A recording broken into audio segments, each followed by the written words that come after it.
Welcome to BibleLink. It's great to see you.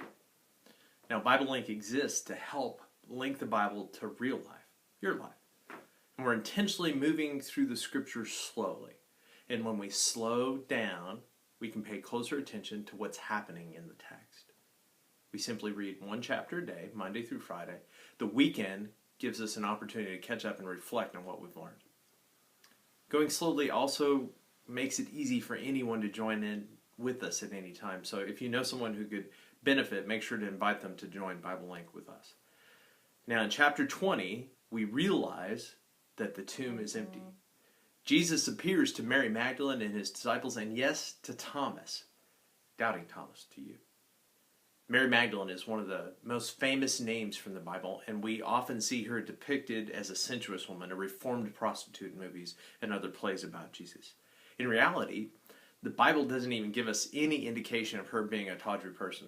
All we know is that she came from Magdala, a city on the Sea of Galilee, and that Jesus drove several demons from her. And having been healed by him, she dedicated her life to Jesus. The Gospels, which focus on Jesus' disciples, also mention a good-sized crowd of women who left their families to follow Jesus. Mary Magdalene tops the list of women who helped financially support the ministry of Jesus. When Jesus was crucified in Jerusalem, far from his home in Galilee, Mary Magdalene was the one who stayed near him. She watched as they buried him and faithfully went there at the earliest opportunity to care for his body. And as a result, she was the first woman to see Jesus risen from the dead and the first to spread the news of the resurrection. A woman? Really? You have to know this was a very big deal in their time and very important to the resurrection story. Women in biblical times were usually given kind of second place, if any place at all. Jewish courts wouldn't even accept their testimony. So the Bible was very much ahead of its time.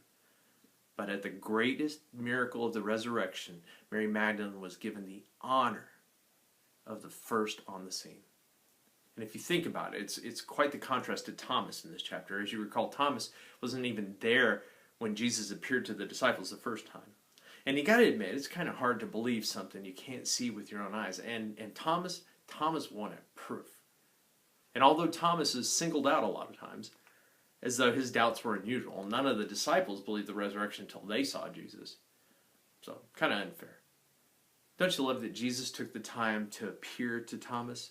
That Jesus appears again to summon Thomas to touch him. Seeing was believing for the disciples, but Jesus especially praised those who believe without such firsthand evidence. And that's us, isn't it? As Jesus calls us blessed for believing without having even seen him in person. Now, our prayer for you today is to know that Jesus is real. You may not get to physically see him, but we pray that you sense his presence, his power, and his love in your life. And perhaps the question for us is this: how do others see Jesus in us? How do we make him become real to others? Do we, like Jesus, welcome those who might have doubts? Lots of things to ponder today. I love how the Bible always makes us think. Keep looking for ways to link the Bible to life, your life. Ask questions, comment, join us on Facebook. Thank you for joining us. We hope you enjoy BibleLink and use it to grow in your faith. And we'll see you next time.